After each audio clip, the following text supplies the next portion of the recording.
Welcome to the Paranormal Stakeout Radio TV show with Larry Lawson. As a former career law enforcement officer and law enforcement educator, Larry focuses on the use of tried and true law enforcement investigative techniques in conducting paranormal investigations. Despite his experience and training, Larry also keeps an open mind to discussions on topics that deal with evidence that are not quite as physical in nature. Paranormal Stakeout guests are professionals in the field of the paranormal and parapsychology, conducting the investigations and research needed to further the cause of paranormal study. Larry advocates an agenda of standardization of structure and training in the field of paranormal investigation and research for the purpose of one day being able to produce the evidence needed to convince a jury of the existence of the paranormal.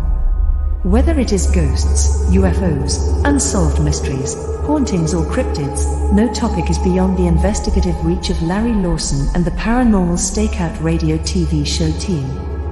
Now, here is the host of the Paranormal Stakeout Radio TV show, Larry Lawson.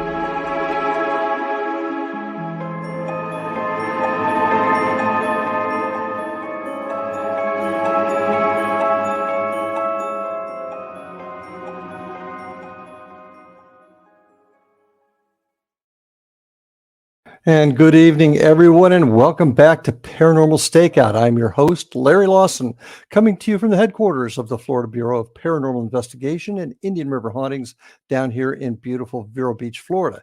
And it's June 1st. You know what that means in Florida? It's the beginning of the hurricane season. And already we've got a storm sitting out in the Gulf, getting ready to drench us tonight. Don't expect it to do much damage. It's not even going to grow into a huge storm. But we're going to get wet, and it's just the first day of the season. Once again, welcome to the show. I want to tell you, if you want to know a little bit more about our group, you can visit us at paranormalfbi.com or indianriverhauntings.com. You can also catch us on YouTube at Indian River Hauntings 2341. Now, another thing I want to remind everybody is questions, thoughts, comments that you'd like me to bring up here in the show in the very beginning. And to do that, all you got to do is get a hold of me, send a message to ghostguy@paranormalstakeout.org. And with that, I'll get your questions, your thoughts, comments, and we'll talk about it at the beginning of each show. So I want to encourage all of you that are out there listening to do that. I'd really love to hear from you. Now, Paranormal Stakeout, we talk about a lot of things here, and realistically, when you hear paranormal, you think mostly ghosts, maybe cryptids, maybe UFOs, but we tend to forget about the other aspects of the paranormal that are also very important, things that have to do with the mind, the soul, the spirit. And tonight's guest is going to head right down that road right there. Tonight's guest is Ralph HAMELMANN. He's a certified hypnotist, past life regressionist, life coach, palmist, feng shui, I think I pronounced it right, consultant, and a life skills coach. He's also a tarot card reader, second generation with 30 years of experience. He's a TV producer. He's an author. It's going to be an interesting show tonight, and I would like to introduce now and welcome to the show, Mr. Ralph HAMELMANN. Ralph, welcome to the show. Hey, thanks for having me. It's interesting. I really like to talk about these other aspects of the paranormal because I just don't think they're covered as much. And you've got quite a varied background. Why don't you tell us a little bit about Ralph HAMELMANN and what you're about? I still don't know what I want to be when I grow up, which I think is a good thing. But that means I've just had a varied career. I currently work as a college professor, and I also work as a life coach who uses tarot and the esoteric divination to guide my clients. I grew up with a mom who read the cards. She was one of Newfoundland's best-known psychics. So for me, this was as normal as growing up Pentecostal or Catholic or any other religion. It was just something that mom did, and I thought was great. And I took it up, and I'm her only child. She had 4 children, and I'm the only one that probably really uses the tarot like she did. Now, the tarot cards, do you find that sometimes with the general public that term brings a negative or bad connotation at all? Have you ever experienced that? Oh, yeah. Yeah. I mean, I've been doing this for over 30 years, but I was quite closeted about my interest in the tarot. And it's funny because I found it easier to come out as gay than I did about my interest in the spiritual. And it's kind of a reflection of where we are. But I don't think it's just limited to tarot. I think if someone's a devout Christian, they can get, thrown under the bus pretty easily. That's true these days. I can't argue with you with Yeah. that. Well, so explain to us. Now you're a lot of things, including you have some psychic background also. But tell me about tarot cards. Explain to us what that is and why is there a negative connotation often amongst the general public? Well, the way the tarot works is that you have 78 cards in a deck, and the deck is broken into two parts: the major arcana and the minor arcana. And each of the 78 cards in the deck reflect a stage in the human existence. So if I pull a card, it can reflect a, a period in someone's life that could either be positive or negative. And it all depends on how the cards are aspecting each other, how negative or how positive they are. And the reason why this works is because everything in life is random. If you miss the bus tomorrow, this could cause someone to lose their job, which could cause them to lose their apartment and lose their relationship. So I do believe that everything is connected. There's a randomness to life, and that ties in with our energy field. So when I shuffle the cards and I pull cards for a client, I'm channeling into their energy, and the randomness of whatever is happening in their life will be mirrored back through the randomness of the cards that I pull for them. And then it comes down to interpretation. So I need to look at these cards and try to figure out what messages the universe has for this client. Now, I say the universe, some people might say God, because I almost do see this as a form of prayer. For me, it's a spiritual practice. It's not a game. It's not. And as for the judgment, I think it's because anything that, any spiritual practice that puts us in direct contact with a higher power, whether it's witchcraft, tarot cards, even meditation, I think it has been frowned on by the church because I don't think we need a middleman between us and the higher power. I think we can connect on our own, and it's not just something I can do. All of us can do this. What do you think this higher power is? What's your philosophy on that higher power? I do believe that there is probably the closest thing I can, and this is me being a recovering Catholic, I can say that I do believe in God. And even though I've kind of moved away from the church and its ideologies, and I've moved into paganism, Buddhism, and all these different spiritual practices, the one common thread that has tied it all together for me is a belief in a higher power that is benevolent and loving. And I guess the closest thing I can describe it as is God. So God, the universe, goddess, but I feel it's all the same, different words for the same thing. So tarot cards itself has a tendency to be connected with folks that are doing roadside or types of readings, maybe less than scrupulous at times. Oh yeah. First question on those lines: how does the tarot cards explain a little bit better how tarot cards are able to tell you this person's future, the direction this person goes? What is the tarot card supposed to help somebody with? There's a few things I want to unpack there, because you mentioned the scruples, and I really think one of the main things I want to do when I talk in the media about the tarot is to advise people to always be cautious. If you ever see a psychic who tells you you're cursed and they will remove the curse for $1,000, it's a scam. I will never do that. It's on my website. Right at the top, I will not do that. I don't believe in it. I don't believe in curses. I think that we can think we're cursed, but it's often a way for us to push accountability away and say, oh, it's not my fault that I did all these terrible things. I'm cursed. So that's the first thing I want to talk about when it comes to scruples. Okay. I'm very sorry. I forgot.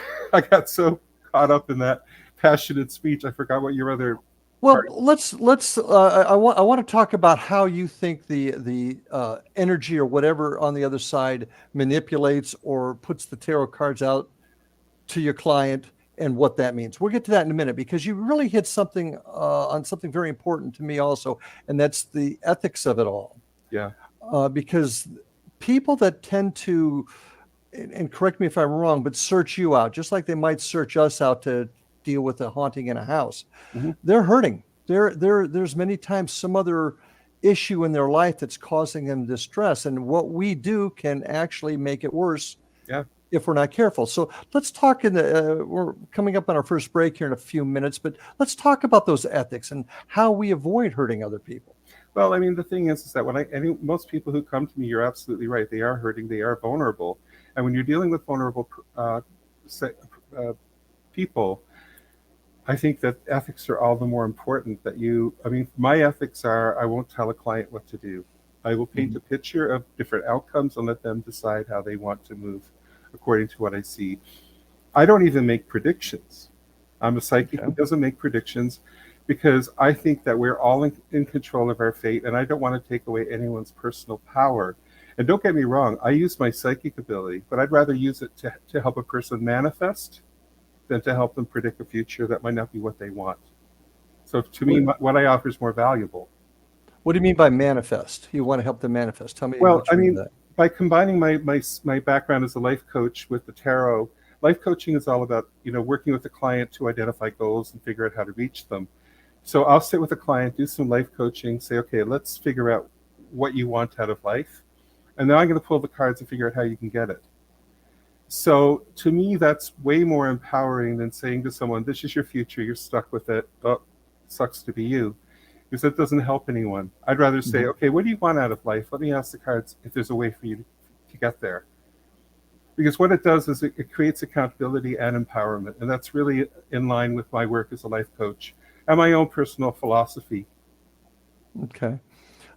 So as a life coach, you're also a hypnotist. Does this all wrap up into your work as a life coach? And what exactly is a life coach? So a life coach is different than a therapist. A session with me might feel like therapy, but the big difference is that a life coach is more interested in the present moment. I mean, I will connect the past with the present just to have an understanding, but I really stay here. So you're not going to talk about your horrible childhood over and over. I'm just going to say, okay, what do you want out of life? Let's figure out how to get there. And the hypnotism comes in because I always give my clients tools. I won't just say this is the goal you need to reach. I like to give them tools as well to get there. And I saw hypnosis as just another tool that I could use with my clients. Because a lot of the times, everything we want is within reach. We just need to get out of our own way. And that's where hypnotism can be a really powerful tool. But so can meditation. There's so many wonderful tools out there. But I think clients, the one thing I really believe is that if you come to see me, I'm not going to tell you anything you don't already know. But it might be so buried inside you that you haven't really given yourself permission to explore this part of yourself. Because if I said to you, you're going to become a rocket scientist and join NASA, you'd probably say, well, Psychic Ralph is pretty weird. Well, we're about ready to take our first break. This is already jotted off pretty quickly here. So when we come back, I want to talk to you a little bit more about what it is you do to help other folks. So ladies and gentlemen, stay with us on Paranormal Stakeout. And my guest, Ralph HAMELMANN, will be back after these messages. And we are back on Paranormal Stakeout with my guest tonight, Ralph HAMELMANN, a hypnotist, regressionist, and tarot card reader. Now, before we went to the break, we were talking a little bit about how this all works, and I like how you describe the difference between a life coach and a therapist. That does make a lot of sense to me. But you're also a regressionist. What exactly does that mean, and how does that fit into what you do? Past life regression. I think the universe is constantly trying to speak to us, and the truth of the matter is, we could go to a psychic or a past life regressionist, but I think everything we need is within ourselves. And I think that if everyone listened to their intuition, the world would be a better place and I would be out of a job, but I'd be okay working at Starbucks or Second Cup or whatever. I think the reality is that um, tarot is a tool that some people will navigate towards. Past life regression is another tool, but to me, they kind of serve the same purpose. So when I take someone, um, it's into the past, it's under hypnosis, and while there, they will have they'll be asked to describe everything that they're seeing. The most important thing that I always want clients to know is that some people might feel that they're making up a story, and some people might have vivid memories. We need to get past whether how real it seems, because it's not how real it seems, it's about the symbolism of the story and how that relates to your current life. That's where there are these all these rich nuggets of information that can help a person navigate their current situations. So I always say it's kind of like if you read a really good book or watch a movie that can really impact you, why shouldn't a story, real or imagined, that comes from your own subconscious mind have an even more profound impact on how you navigate your life today? So I don't go in there. I do believe in past lives, but I never work with a client pushing my personal beliefs or agenda on them, because that's just not good boundaries. Again, those crazy ethics that I mentioned earlier. Mm-hmm. So when I do work with a client in past life regression, some people might believe in it, and some people might just see the value of the psychology of the story that they're creating. Either way, it can help them. So your thought about past, and I understand that you believe in past lives, but are you also suggesting that sometimes the past life regression could be something that the mind has actually created within itself and actually didn't happen? Yeah. It's really all about perception, and I've met a lot of light workers who are so dogmatic about their beliefs that I just promised myself I would never ever become one of those, and just really allow people to come to me with their own beliefs, and from that perspective, I can still help them without making them feel like they've joined a cult. I don't think that's necessary. I can still say to someone, hey, you're a Buddhist, great. You're a Christian, great. You're atheist, whatever, awesome. And I can still help them the same way. So a person's belief system doesn't have to clutter the work I do, because I do believe there are messages that the universe has for us. And even if you don't believe in the universe, I'm sure people believe in their higher self. Mm-hmm. So it's really about getting those messages, and if they resonate, hold on to them. If they don't, throw them away. So that leads into a question that I started to bring up a little bit earlier, and that's the connection between the tarot cards, past life regression, all of the tools that you use, and this belief that's fairly widespread today about belief in the other side, life after death, spirits maybe channeling through somebody to give us information through a psychic, or contacting us ourselves. How does that all work in to what you do, or is there no connection? I believe that we all have different language for the same thing.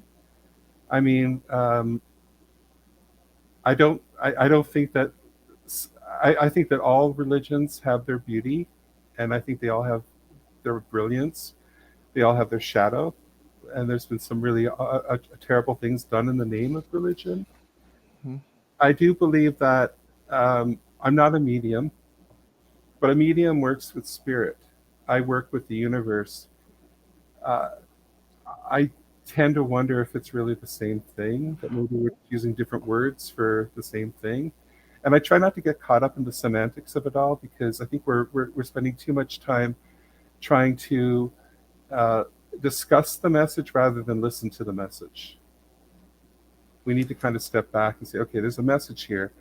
Do I need to really understand where it's coming from and what it is, or can I just really take the message for what it's worth and say, hey, there's some wisdom here. I need to apply this to my life. So you're not so sure there's a difference between the term spirit guide, or the universe. Are you suggesting perhaps a collective type of collective mind, collective hive, centralized The Borg. place? Yeah, the Borg, yeah. Some sort of centralized intelligence that is I perhaps do. guiding us all? I do believe there is a benevolent force. I mean, like the most obvious one is nature. If you look at evolution, how on God's earth did the whale go from a land mammal to this um, creature, massive creature in the ocean? I mean, that right there tells me there is some sort of force at work.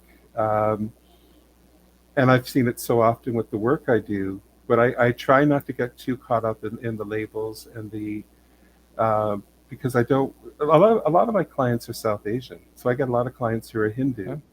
Mm-hmm. I come from my reference point is being a recovering Catholic. So you would think, well, how on God's earth do you relate to spiritually? Well, it's easy because I get rid of all that noise and I deal with, I'm a human, they're a human, and I just try to sense whatever energies I can from this benevolent universe that whatever messages they need to hear right here, right now. So if I became really preachy and started talking about God and Jesus, well, I did that, even though I love the symbolism of both. I just don't think it's really would be appropriate because they might be thinking, well, I don't really believe in that, and they might feel like I'm preaching, and that's not really my goal. It's something different. I Okay. mean, I'm here to help people. Okay, and that I can appreciate that. So let's get back to the mechanics a little bit. So you have a client that comes to you. They normally come to you wanting to somehow deal with some sort of problem. You use the tarot cards as the tool. What do the tarot cards tell you, and how do you read them? Is it Yeah. something you could explain to I me? That is, I mean, I know you could explain it, but I mean, Well, the thing that's interesting about the tarot is that, like I said, there's 78 cards in the standard deck, and each card represents a different um, part of the human journey. And so when you look at this card, it's like, oh, okay, you're going through this part of the journey, and that part. The way I work with it is, I like I said, I don't look at the future. I stay in the present, but I feel that the present moment is where everything counts. Like right here, right now is the where you can make new decisions and start new thought processes. But when I actually pull the cards, I do 3 card spreads, and each card will have its meaning. But I kind of look at it like doing a jigsaw puzzle, because if I gave you a half completed jigsaw puzzle, your brain would fill in what's the pieces that are missing, and know what is a butterfly or a cat or whatever the image is. I do the same thing with the tarot. So I'll have 3 cards, and they're telling part of the story, and then my brain will fill in the rest, and that part of my brain is the psychic part. And I tend to focus more on the piece in between that connects the cards than the cards themselves. And that's where the psychic part comes in. So I call it, what I do is intuitive reading. I'm not purely reading the cards. I'm sensing. I'm an empath, so I feel a lot of things. So I'm actually tuning into the energy of the client, the cards, messages from the universe. So it's a very complex things coming from all over the place. But I've been doing it for so long, it's not hard for me at all. mm-hmm. But it's like learning a new language.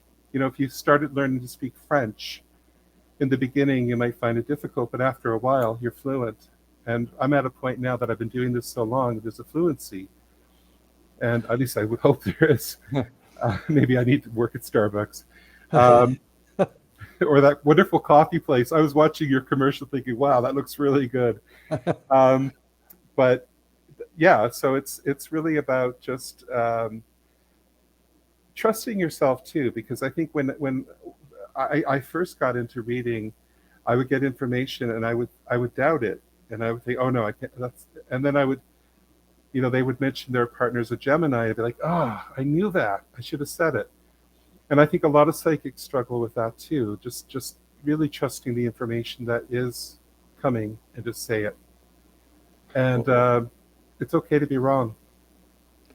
It seems like you look at a lot of this almost practically and looking at the how the person is living their life, but at the same time, spirit, the universe, something on the other side is guiding you to interpret the cards. And have I got that correct? Yeah, I think there. I mean, I think the other side and this side, I personally think are all in one. I think we are. I we. I think while we're here on this earth plane, time is a restriction, but in the afterlife, which I do believe in, I don't believe time exists. So we exist there while we exist here. So our soul chose our parent when we came into this world, and we in this world have free choice. That's why I don't believe in fate. I think fate does exist, but I think choice always overrides it. And a lot of times we make the wrong choices. And I've always said that, if we make all of our choices out of love, we end up in a great place. But if we make our choices out of fear, not so good. And my job is to really help get the client on track to making better choices, tapping into that love. And often it's really love for yourself. Mm-hmm. And I think that's the key to finding happiness. It's just really, sorry, my cat's in the way here. But yeah, I think that's really the key to happiness. I think we already know this information. It might be buried, and my job is to help bring it to the surface so that the client can walk away having a sense of hope, having a sense of direction, and maybe having a better understanding of why they've been making the bad choices they have. Interesting. Well, we're going to be taking our next break here in just a few seconds, but when we come back, I'd like to talk to you about how you got here, not only in your personal life, but in your professional life, how you actually got to this point. So folks, stay with us. I've got a lot to talk about with my guest today, Ralph HAMELMANN, here on Paranormal Stakeout. See you right after these messages. And welcome back to the show with my guest tonight, Ralph HAMELMANN. Ralph, how you've shared with us your philosophies, what you believe the other side is like, how the other side guides you in not only reading tarot, but in your regression therapy. But I got to ask you, how do you know? How do you know this is what's happening? I always say that the measure of any psychic is their ability to manifest in their own life. And I got a Wikipedia page full of things that I'm very proud of, awards and a gold record for a song I wrote. And yeah, we're going to talk about that in just a minute. Yeah. So but to me, that's a true measure, because if someone is giving advice and guiding other people, I mean, has their own inner compass. And if their inner compass isn't great, maybe they're not the right person to speak to. I know that might sound a bit elitist, but I think, facts are facts, and it's an important variable. Well, how and that is part of my question. How do you know that that's a fact? What have you learned? What has the other side told you? How do you know that, for example, that choice is nice, but we have our dominion over our own lives? How do you know that to be the actual way, in your opinion? It's this is something I never learned in a course. This is something that I guess I've always had a knowing. I remember when I was 6 years old, going to being at church, and our parish priest was going on about eternal damnation and fire and brimstone. And I remember sitting there at 6 years old and knowing this man was lying. That we had a loving God, and this is not the way it works. And I just knew it in my heart and soul. I don't know where that knowledge came from, but I've never questioned it. And I've had that, you can call it common sense, you can call it sixth sense, again, labels, semantics. Mm-hmm. But there's always been that knowing that I've had, and I've learned to trust it. I'm a Cancer. Cancers are very intuitive. I understand you are as well. And you probably have a brilliant intuition that you need to tap into. No, I'm sensitive as a rock. but getting back to the question, and I understand where you're coming from. And one thing I have learned over the years, have an open mind. But you'll talk, especially today. Nobody can have a civil discussion because I'm right. No, I'm right. Folks, I've talked to many psychics, mediums, folks in the paranormal field that say this is the way, this is the right way, this is how it works. Mhm. How come nobody is exactly the same?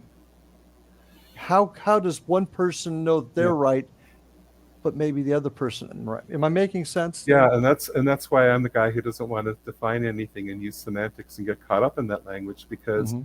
I want to give room for everyone to have their own journey, their own language, their own beliefs. And I think that once I start coming in as a know-it-all, my ego is out of control. And I'm going to tell you, giving a reading is one of the most ego-free, it should be complete an ego-free process. Because once my ego is engaged, I've lost connection. I've Hmm. completely severed the ties.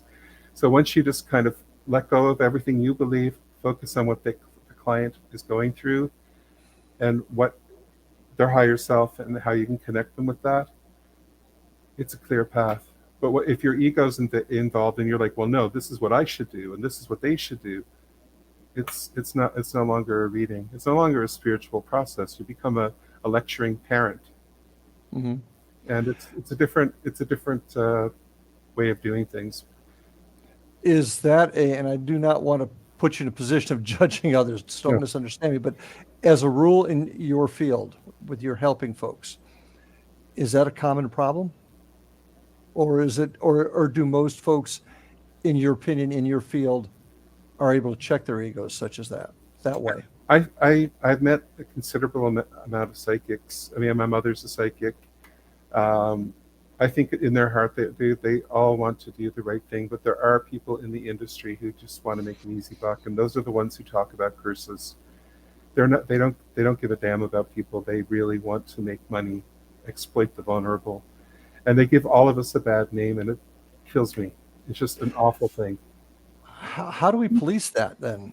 Uh, Well, I actually wish that there was that we were regulated in some ways, or I wish that people who do ask for money could be reported to a body that can have them removed, and I don't think it would hurt. But the thing is, because we're so out there, um, there's no body that regulates us.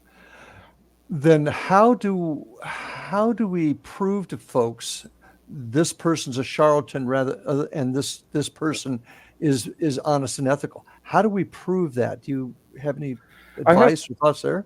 I always say look at the Google reviews. I've been very blessed with some very wonderful clients who've said very nice things about me, but Google reviews are always a good way.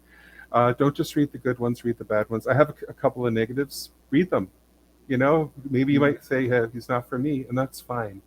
I'm not here to do a sales pitch, but I also think the people who really do the sales pitch and really pushing you to do readings, really trying to make money, are the last person you should go to. We're trying to make a living. Like, you don't go to the doctor and expect free. Well, actually, Canada we do. We get free care, Yeah, but I'll take that one back. I was yeah. gonna, Down here in the States, it's a little different. I know. But when we do go to anyone for service, we have to pay. So I get people who think because of the work I do, I should do it for free. No, I have three cats. I got to feed them. Sorry, I wish I could, but um, I think that people um, need to be cautious. So read the reviews, listen to your intuition. Um, if on their website they talk about curses and all this stuff, curse removal and all that stuff, run. I do. Run. I offer magic spells on my website, but mine are free. I actually have a free magic spell. My people watching right now can go on my website. Interesting. Yeah, and I do it as a free service. It's every. Are, are are you Wiccan? I mean, do you practice? I'm pagan, but I like my symbol of the mother is the Virgin Mary. Mhm. So I brought in my Christian because Christianity and paganism are so similar. I mean, one became the other. Um, so like Easter is a pagan festival, and so is Christmas. Like there's so many ties together. So I don't really see a difference. But yeah, I am Wiccan, I am pagan, and I do offer free magic spells. It's free. Okay. Yeah, so someone can go on my website and under free stuff. I have some other stuff that's free. And see, in our field, because the paranormal research field is not something that is regulated or has recognized training, something I'm hoping to change in the future. So that's why folks that anybody reputable that are paranormal investigators and researchers, we don't charge. We don't. But it's a little different. Our situation is a little different. You, however, life coach, hypnotist, you also get training. What kind of training have you received to be in the position you are today? For the hypnosis, I studied at the University of Toronto with a wonderful, one of the world's most prominent people in hypnosis, Georgina Cannon. Mm-hmm. So I did my training with her at the University of Toronto. Life skills coaching I did at George Brown College. I also did another program in life skills at the IAP Career College. And tarot I grew up with, so I learned it. It's kind of like a family thing. So almost a trade, yeah. So that's a huge difference between what folks in my area do and what you do. So I can understand that certainly the payment there. Do you find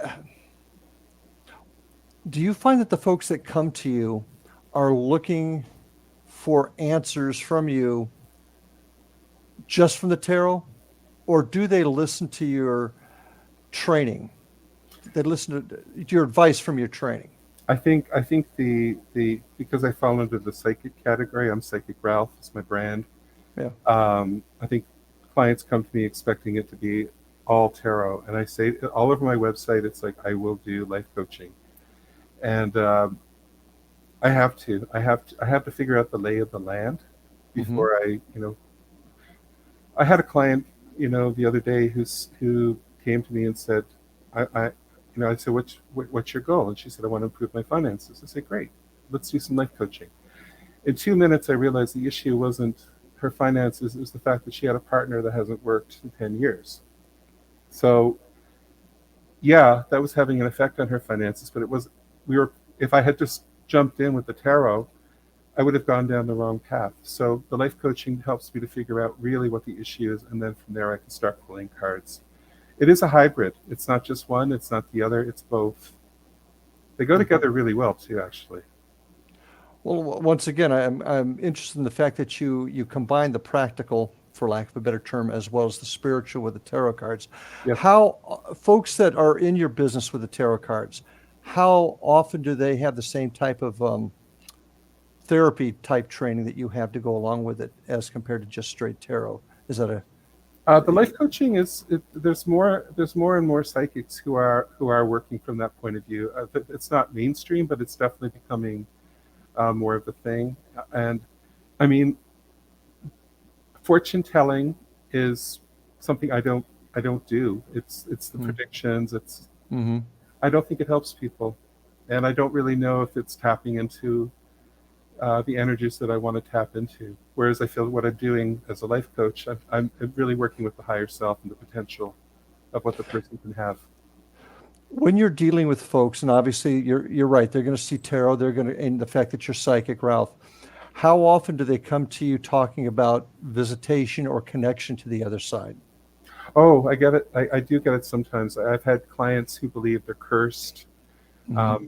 I've had clients come to me because another psychic told them they're cursed and wants $1,000, and they'll say, "Don't spend your money."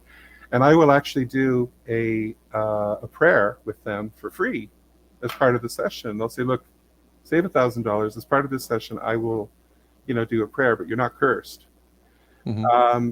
I've had clients who believe that their home has a ghost.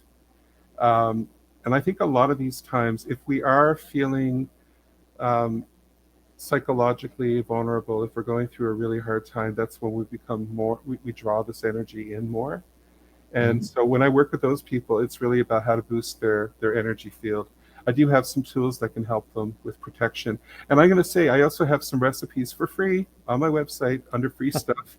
There's magic oils and there's a protection oil recipe that I'm giving away for free. And if you feel like you need protection, Awesome. Well, when we come back after this last break, I want to hear about some of the other stuff that you're doing. I mean, you're music and teaching and author. So we're going to talk a bit about that when we come back. All So right. stay with us, folks. Come back after these messages with Ralph Hamelmann, Psychic Ralph. We'll be right back.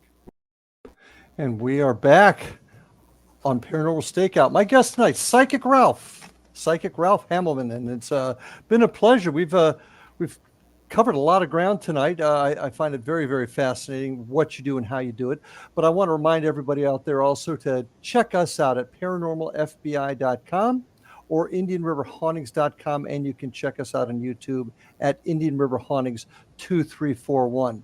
Most importantly, I don't want you to forget the terrific programming we have on the Excellent Broadcast Nation at xzbn.net. Go to xzbn.net to see some really terrific programming that covers all aspects of the paranormal.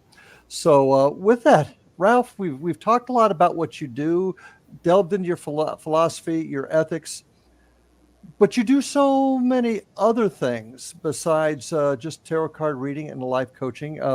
You created a thing called the Psychic Brunch. You've created 24 hours, a daily horoscope. Fill us in. What are some of these other things that you do, and how can people get a hold of you? I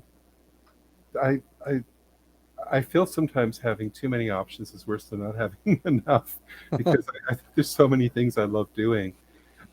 Music has always been a big part of my life. I've been playing guitar since I was 10, so it's like 45 years of playing guitar.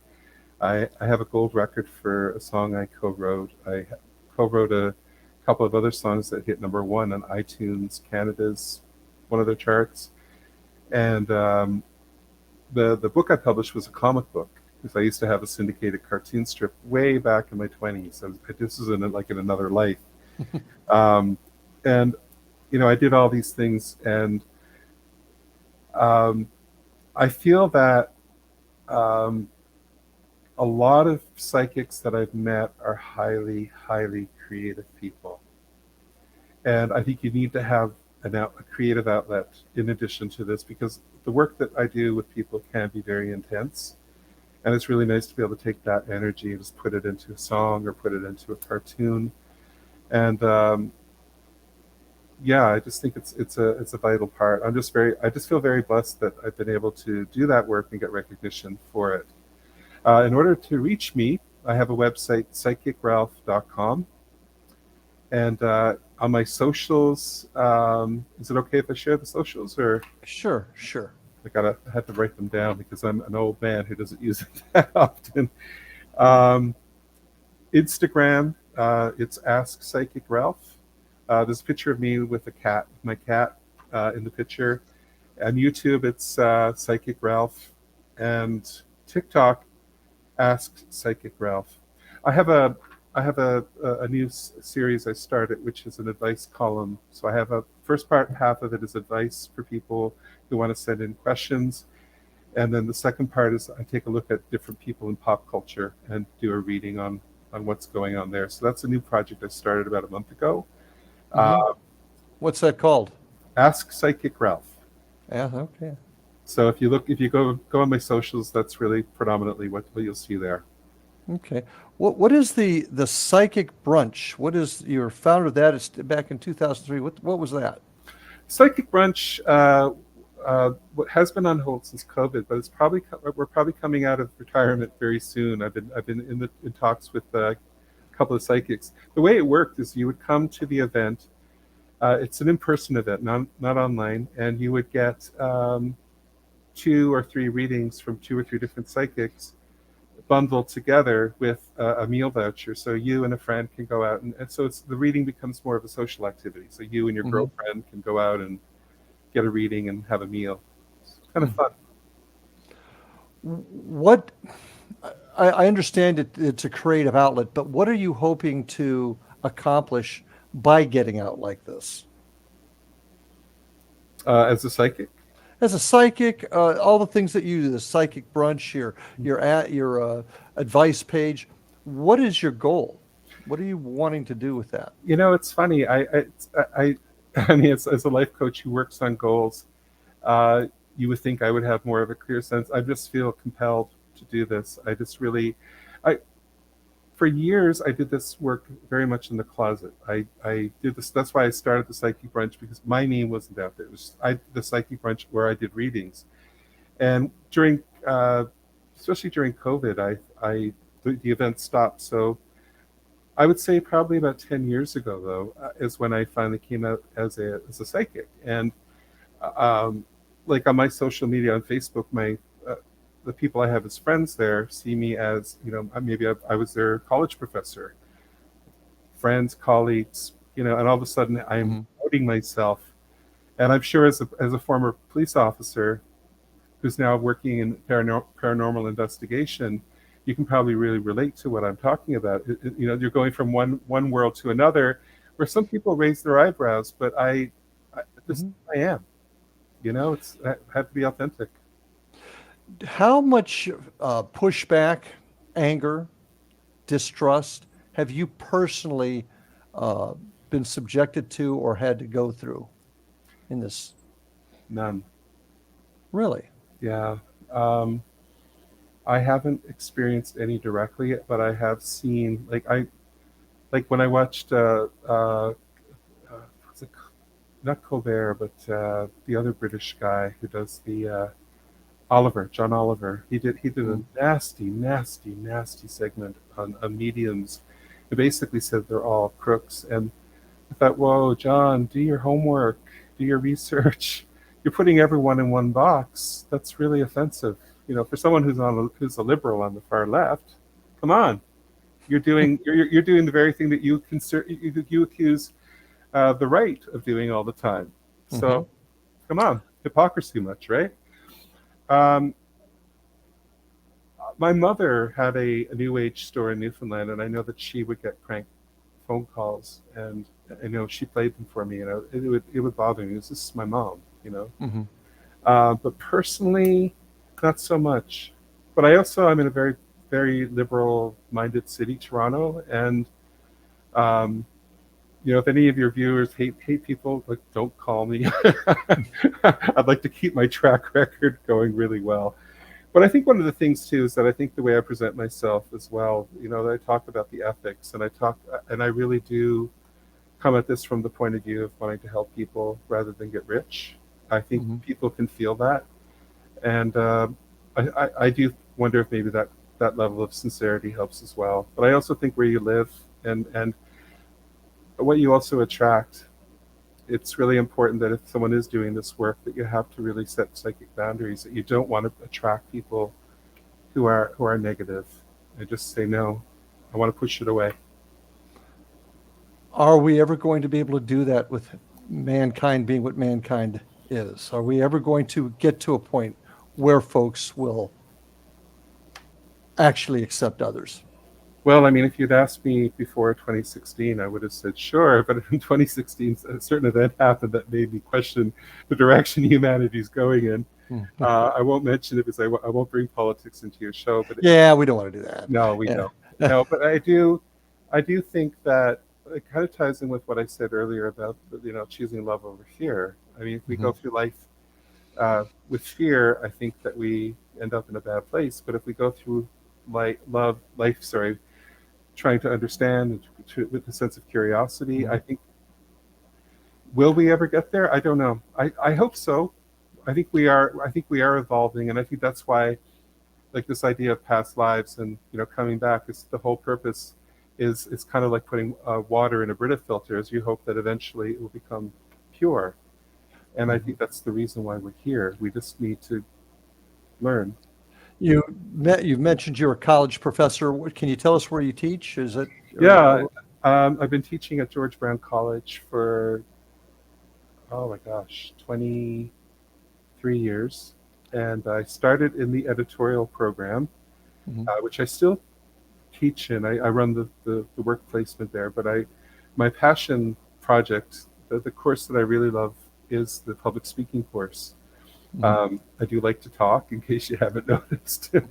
What I love about that course is that I get a lot of students from different countries where maybe they weren't really given the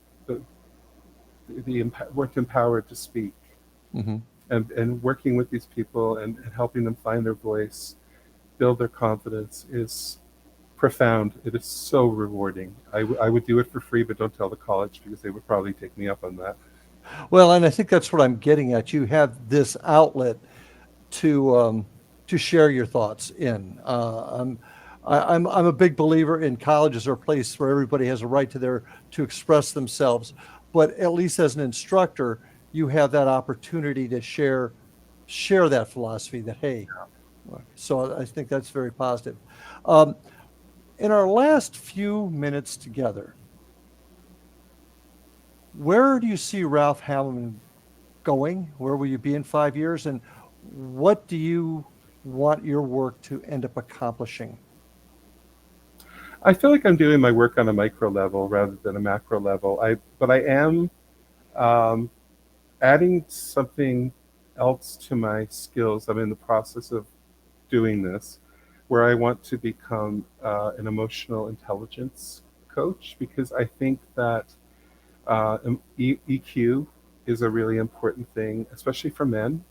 I think men have the same emotions as women. I think we just need to find the vocabulary. We need to learn to express. We need to tune into those feelings.